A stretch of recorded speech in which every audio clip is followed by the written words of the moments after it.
menyempurnakan nikmat terhadap kalian yang lahir dan yang batin. Al-Muhsin. Muhsin itu ada dua. Muhsin ila khaliq, yaitu yang berupa ihsan.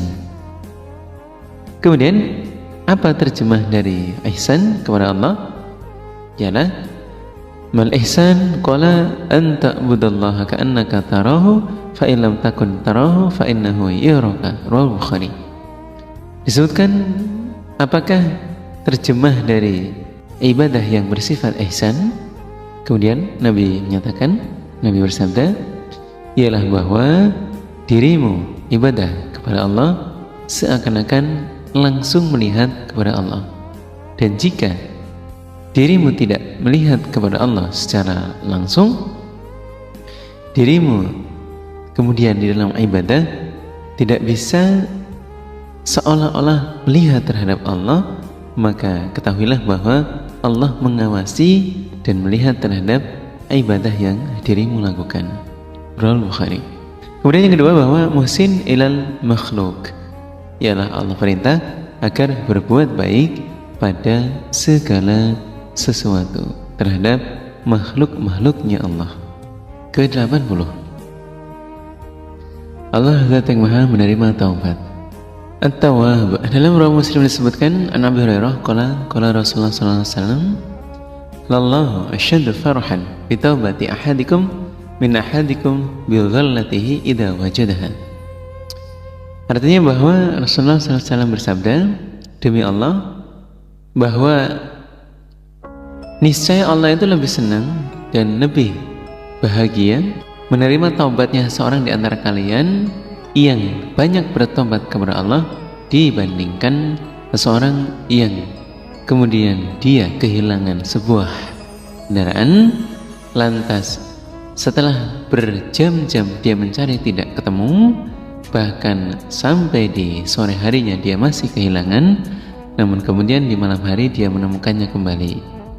Seseorang yang bahagia sekali setelah kehilangan kendaraan untanya, kemudian dia berjumpa kembali dengan kendaraannya, di mana Allah lebih excited, Allah lebih senang, Allah lebih bahagia menerima taubatnya orang-orang yang berniat bertobat kepada Allah dibandingkan seorang yang senang karena menemukan kendaraan yang hilang. Jadi orang-orang yang kemudian banyak bertobat itu disenangi dan dicintai oleh Allah. Allah senang sekali menerima taubatnya. Allah bahagia sekali menerima taubatnya orang-orang yang sering bertobat kepada Allah. Maka kalau ada orang yang taubat, jangan diremehkan dulu, di mana hal ini bahwa memiliki sebuah peringatan. Ada kisah seorang sahabat bolak-balik melanggar sampai kemudian ada yang melaknati terhadap sahabat di zaman Rasulullah SAW. Dalam suatu riwayat dalam Rawi Bukhari disebutkan, faqala rajulun minal qaum Allahumma al'anhu ma aktsara ma yu'ta bihi. Namun faqala Nabi sallallahu alaihi wasallam la tal'anuhu fa wallahi ma alimtu annahu yuhibbullahu wa rasulah. Jadi ketika ada seseorang yang kemudian melihat laki-laki itu bolak-balik taubat kepada Nabi, nah ada seseorang yang mencela dengan apa yang dilakukan oleh seseorang yang ahli taubat ini, yang sering taubat ini kepada Nabi. Dia bolak-balik taubat melulu sampai akhirnya dia melaknati. Ngapain sih dia berdosa taubat, dosa taubat sampai akhirnya Nabilah yang menegur terhadap mereka. Nabi menyampaikan, faqala nabiyyu la tal'anuhu. Wahai sahabat, jangan kalian cela terhadap dia itu. Fawallahi ma'alimtu annahu yuhibbullahu wa rasulah. Demi Allah, sungguhnya setahu saya Allah senang dan Rasul juga senang terhadap orang-orang yang ahli taubat. Jadi mengambil kisah ini bahwa kita sebagai orang-orang iman tidak berhak dan juga dilarang untuk meremehkan orang-orang yang ahli taubat, yang gemar, yang sering bolak-balik mengerjakan taubat. Karena apa? Karena Allah yuhibbut tawwabina wa yuhibbul mutatahhirin.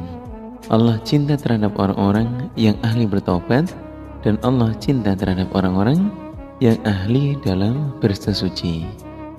Orang-orang yang bertobat ya orang-orang yang sering mengerjakan taubat. Sedangkan orang-orang yang ahli bersesuci, dalam contoh para sahabat itu, ketika dia keadaan buang hajat, baik itu berak ataupun kencing, kemudian untuk menjaga dirinya dalam keadaan suci, dia wudhu lagi dan wudhu lagi. Seperti halnya contoh ialah Bilal. Bahkan Bilal selain harus memiliki kebiasaan wudhu, dia juga memiliki kebiasaan setelah wudhu langsung sholat sunnah, sehingga Bilal terdengar kedua suara sandalnya sewaktu masih hidup di dalam akhirat. Di mana Rasulullah menegur, apa amalan dirimu wahai Bilal? Katanya dia menjaga kesucian. Ke-81 ialah al-muntaqim. Siksa itu bukan hanya di akhirat, terkadang di dunia juga terjadi. Dulu ada penguasa Islam yang bernama Walid bin Yazid bin Abdul Malik. Setiap mau keluar rumah,